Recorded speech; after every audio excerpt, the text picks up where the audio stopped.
The following program is sponsored by Happy Science.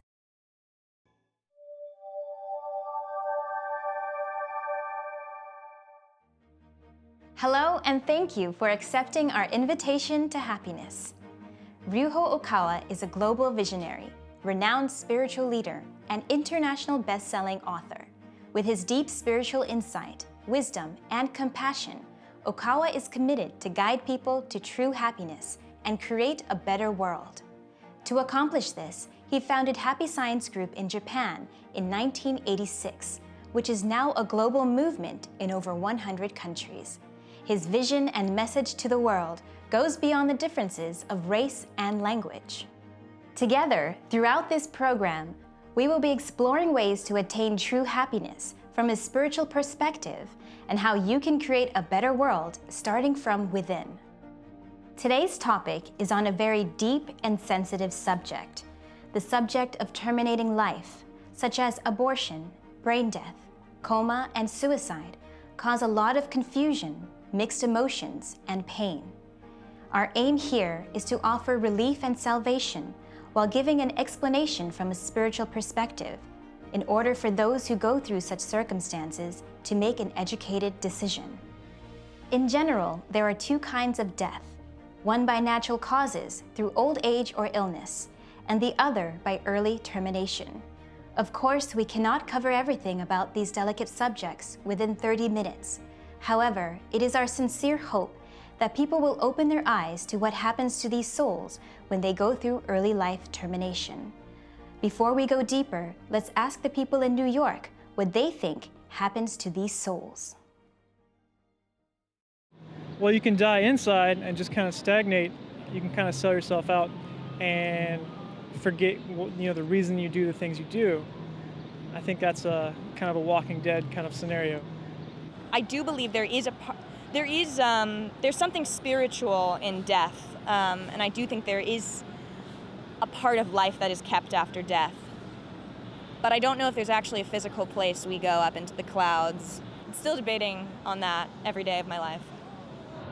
It's a tricky one for me because I really struggle. I come from a family of very strong Christian faith, and they all believe in the afterlife, and I really don't know. And I'm honest. I say I don't know what comes next, and if you truly don't know, you can't say with certainty. So I'd like to think the soul leaves the body and goes somewhere else, but I don't know. First, let's hear from Okawa about eternal life and the truth about human souls. There are many religious teachings and various kinds of enlightenment at Happy Science. People living in this world have many sufferings. But the most important thing in life is to understand that our souls have eternal life. To acknowledge and understand that our soul is eternal is equivalent to gaining a lifetime of treasure. However, for the people who do not realize that the soul is eternal and think that humans only worry and suffer and end up just dying, this world would be nothing other than a world of suffering. It will be nothing but pure suffering. We should realize that we humans, prior to being born, have splendid and mature souls as children of God and Buddha. And even after we die, our souls continue to exist eternally. Nothing goes in vain during this life of several decades. We were shining souls as children of God and Buddha before being born into this world. And during the decades in this lifetime, accumulating various experiences, we refine our souls even further, transforming and enriching our personalities and characters. By living this life, our souls gain added value. Being born in this era, perhaps there are many people who are experiencing new occupations or jobs that did not exist in their past lives. You must all be gaining new occupational experience that did not exist when you were born in Japan or other countries in your past lives. Being born into this world is a risky gamble for each soul. Originally, souls reside contentedly in heaven, where it is filled with happiness. As souls, we would choose our parents, ask to be their child, wait for our parents to get married on earth, and for our mother to become pregnant. Then we can dwell in her womb. Then on the 8th or the 9th week, the soul enters the womb. The soul enters the womb around the 9th week, but preparation for birth would have already begun in heaven. And for at least 38 or 40 weeks, or for almost a year, the soul is entrapped in the mother's womb, just like a silkworm wrapped in its cocoon. The mental state of the soul is like this. During this period, accidents such as miscarriages can happen, but the soul cannot complain. Thus, the soul experiences fear of not knowing what will happen. Before birth, about half of all souls are anxious that they might fail in life after being born. The souls are aware that they might fail in their life on earth and go through suffering, and that there is also possibility for them to end up in hell for decades after they die. However, they think that even if half of them end up failing, and they do end up in hell for a few hundred years after death, the opportunity to go through soul training in this modern advanced era is such a rare and exciting experience that it is worth taking the risk of being born. Even if one's life is cut short due to illness in childhood or in a traffic accident, having received a life in this lifetime is a precious experience. It means that the soul as a consciousness has gained a new experience. This is the reason we repeat reincarnation over and over again for dozens, hundreds, or even greater number of times, going through the various patterns of life. We are born into a male body, and other times in a female body, going through a variety of different experiences. For example, a man who was excessively autocratic and violent towards others in his past life may be reborn as a woman so that he can gain the experience of looking back at himself from the opposite standpoint and consider others' feelings. The system of reincarnation allows us to enrich our lives by going through various experiences. As we live in this world, when we come across worries, suffering, and setbacks, we might think, I want to avoid this. Why do I have to face such hardship? If I were an angel or archangel or an angel of light, I would not have to meet with such suffering. I should be able to live more happily. I might be cursed for having such a hard life. But that is not true. The perspective of this world and the other world is reversed. When viewed from the other world, the life of a person who is undergoing suffering looks thrilling and is considered to be an elite soul that is going through tough training that will strengthen the soul. So we should not just complain about the problem, but consider it as tackling a math or foreign language problem. You should try to think, even though the problem is very difficult, it's challenging and stimulating to my soul. This is, in fact, quite fun. Or, if I work on it for an hour, I may gain that much more strength. However, if you wish to live a life with greater happiness, you should consider advancing your way of thinking a step further. Ultimately, the sense of happiness grows bigger if you could accept the way of thinking that the soul or the spiritual body is your true self, and that the physical body is nothing more than clothing. Being born or dying are equivalent to putting on and taking off your clothes. Death is merely the soul removing or changing its clothing. For example, you put on a suit when you go out to work and take it off when you come home. This returning home is equivalent to returning to the other world or spirit world after death. This is the system of reincarnation. The other world, called the real world, is your original home, your home ground. The body we dwell in this life will perish after about 100 years. However, we should not lament that. I hope you can change your perspective around like this. When we look at our lives in this way, everything in our life starts to look differently. I hope you can accept this spiritual truth and live accordingly. Then, the various hardships and difficulties in this world will become enjoyable.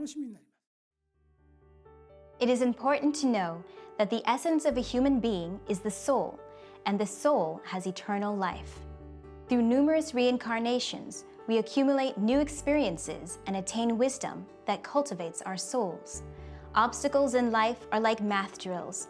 The more we tackle them, the better and wiser we become. Family members, such as our parents, children, spouses, and siblings, are actually souls that are deeply connected to us spiritually. The ties go beyond past, present, and future. We repeat reincarnation together to learn from each other, changing roles and sometimes even gender. We are not born by coincidence and choose to be born under the given circumstances. Realizing this will make our lives even more meaningful. It was in my late 20s, after I attained spiritual powers, that I spoke to a young woman who told me that her father had died in a traffic accident 5 years ago. After a while, I saw the spirit of her father. He was possessing her from behind. The father's spirit then came to me, so I made effort to persuade him and talk to him for about an hour. He was in the exact same condition as when he died in the traffic accident. He was suffering in terrible agony. So I talked with her father's spirit, but since traffic accidents happens all of a sudden, of course, he wasn't ready for it.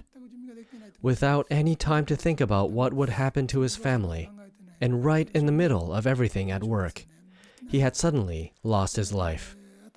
For 5 years, the father's spirit had wandered about with his skull split open, and a great deal of blood pouring out of his head, saying, "It hurts.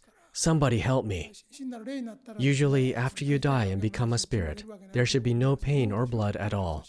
People who are studying Happy Science teachings would understand this, and a peaceful world will await those who are aware of this. But when an individual believes 100% that their physical body is who they really are, this is not the case. If they are run over by a dump truck and their body is mangled, pouring with blood, they will believe 100% that that is their true self. Even if you try telling these people that they are now spiritual beings without their physical bodies, and that their physical body has been cremated and is no longer existent, these people who died with such a state of mind will still continue crying in pain because they wouldn't have seen their own funeral. They will still be suffering in pain, covered in blood, in the spirit world. So people who die from an illness or a traffic accident would remain in their critical condition. Likewise, if someone dies of stomach cancer and their corpse is cremated in a crematorium, their physical body no longer exists and they should not have a stomach to cause them any pain. But the pain of their stomach cancer will stick with them for years after they have passed away. Even people who suffered and died from a heart failure, who had their bodies cremated, will still find themselves short of breath and will complain of chest pains. In short, these people have lived with minimum spiritual understanding, and they have not cultivated their mind.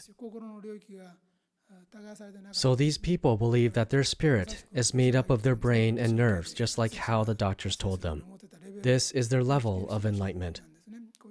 To these people, their physical body is who they are, so they continue suffering after death. If they are receiving medical treatments in their last moments, the pain will be passed on to their spiritual body and will stick with them after death. I myself have witnessed many of these situations, so death doesn't relieve your pain. You will still feel the pain. The soul continues to exist after death. Not understanding this spiritual truth makes it difficult for when it comes time to cross over. We must know that the brain is not what determines human life or death. The soul does. In other words, the brain can be compared to a car and the mind or soul to a driver. We should not be attached to our bodies. We must realize the importance of knowing spiritual truth while still alive on earth and strive to cultivate our minds and souls instead. With this in mind, let us move on to the next lecture that explains what happens to the souls that undergo abortion and organ transplant. I clearly state that a human being is in existence predestined to die 100%. In other words, we should plan our life based on the fact that we will die someday. I am telling you to construct your lives on the truth that one day we will die. Furthermore, we must know that the world after death does exist. I have stated this repeatedly. Only someone like myself, who have experienced numerous spiritual phenomena, can say this with conviction. Thus, I am making this point whenever I can. Human beings are born while crying and die while crying, or people around the deceased will cry and say farewell. It may be sad, but there is a misunderstanding for both occasions. Why are babies born crying? It would make more sense for them to be born happy and laughing. So why should they cry? The fact is that the soul of a child stays in the mother's womb for 10 months in darkness, waiting to be born into this world.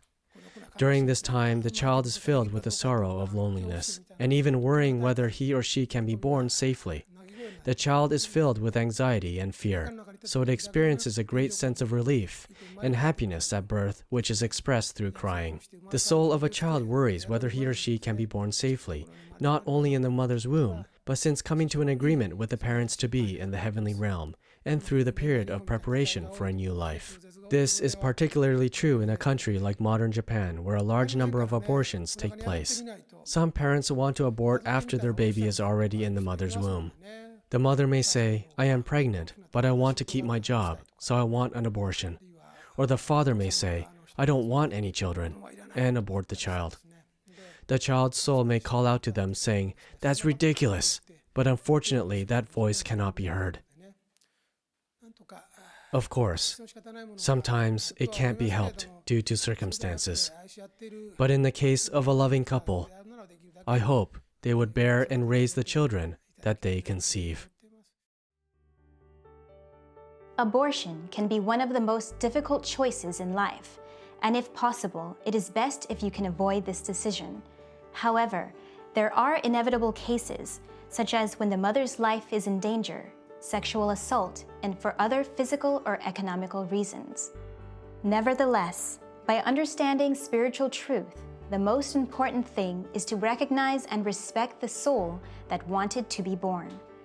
We must pray for that soul to return to heaven in peace, without any grudge or pain in their hearts. At Happy Science, we offer specific prayers for aborted or miscarried children, as well as prayers for departed loved ones, in order to offer salvation to these souls. Let's continue with more from Okawa. I also believe that there's nothing wrong with organ transplants as long as the donor offers the organ as an expression of love without attachments and out of a desire to help somebody else. However, in most cases, people are unable to acknowledge their death, so they cannot cross over to the other side smoothly after death. These people usually spend a period of time in great confusion without any idea of what has happened to them. Even if they have offered to donate their organs while they were still alive, it is doubtful whether they can fully abandon their sense of belonging to their bodies or organs when it comes to transplant. In most cases, they have a strong attachment to their physical bodies, including organs, so they move into and possess the recipient's bodies. In fact, there are many cases reported where a person who has received a transplant undergoes a total change of character and becomes a different person altogether. You should know the truth behind this phenomenon. Sometimes the recipient's body will reject the donor's organ, but there are also a large number of cases where a person's character changes. This is because the recipient becomes totally possessed by the spirit of the donor. However, it is not easy to remove this possession. The donor spirit insists that he or she owns the donated organ, which is a somewhat valid claim, so it is difficult to make the spirit leave from the recipient's body. The soul and the body are joined together by the invisible cord called silver cord.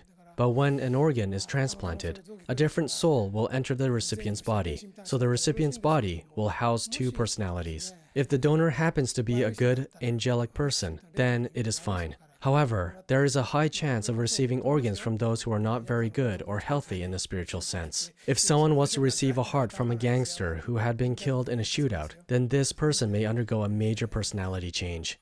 So nobody would want to receive an organ from an evil person because the donor's evil character may be passed on. Stray spirits can possess people living in this world even without direct physical connection, but an organ transplant will provide a foundation that serves as a strong foothold for them. Spirits who are attached to this world will utilize this foothold to possess the living indefinitely. A part of their consciousness remains with the recipient of the organ, making them extremely difficult to drive out. In this way, organ transplant can be a frightening procedure without an understanding of the spiritual truth. I would like people to have this knowledge in advance. Organ transplants are believed to be an act of giving, and indeed, there are many people who can be saved.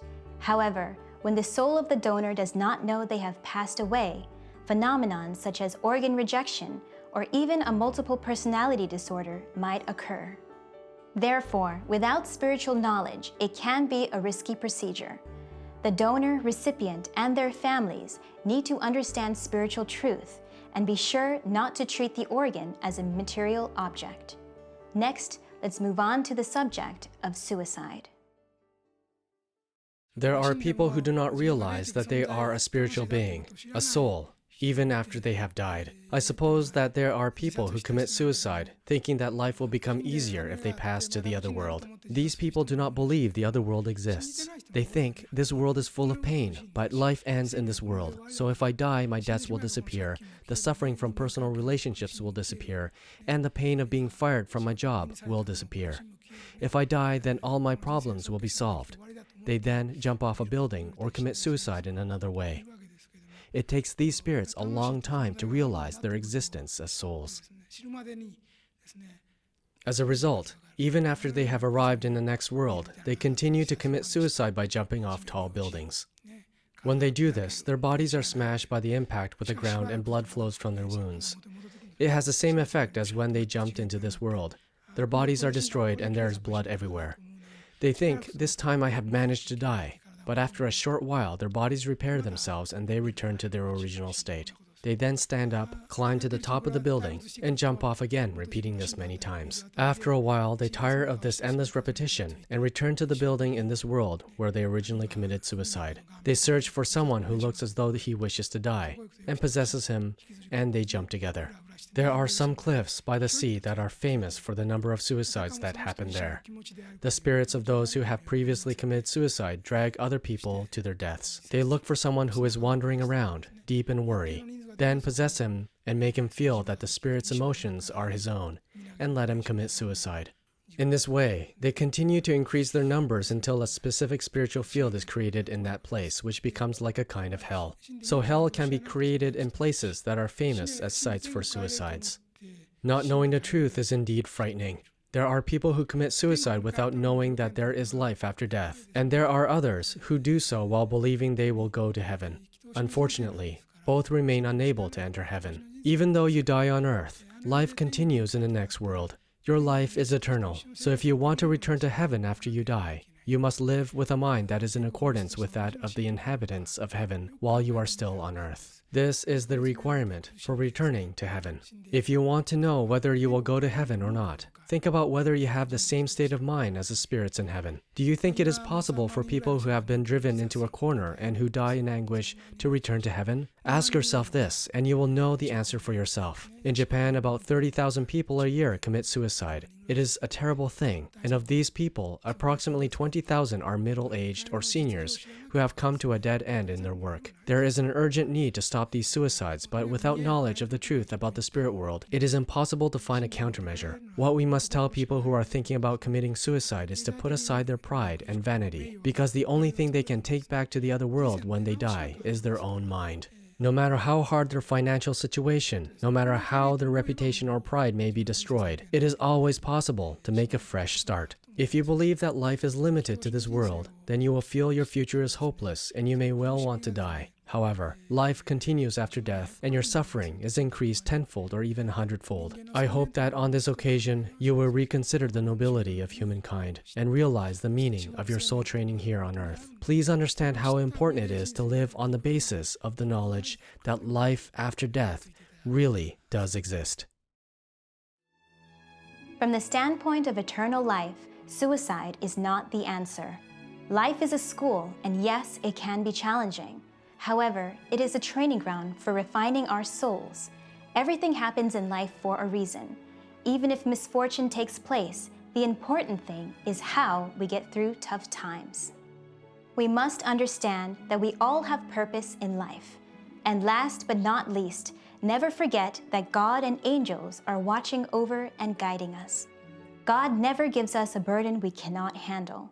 Knowing the spiritual truth about suicide makes it simply not worth it. If you or someone you know are depressed and considering suicide, please let us reach out and help. The fact that you still have life means that you can start over. At Happy Science, we offer many teachings related to today's topic. We also offer prayer for departed children, for deceased loved ones, and for ancestors. Please also watch our spiritual animated movie, The Laws of Eternity, which explains life after death and the spirit world in detail. We are here to support you in solving your life problems. Please do not hesitate to reach out. For more information, please contact a Happy Science location near you. If you'd like to learn more about Okawa and the teachings of Happy Science, visit invitationtohappiness.org or call us at 1-800-710-7777. Once again, thank you for accepting our invitation to happiness. Join us next week for the topic, The Mindset to Grow Through Both Success and Failure, introducing invincible thinking. See you next time. Where do we go when we die? The 9 Dimensions uncovers the mysteries of the afterlife.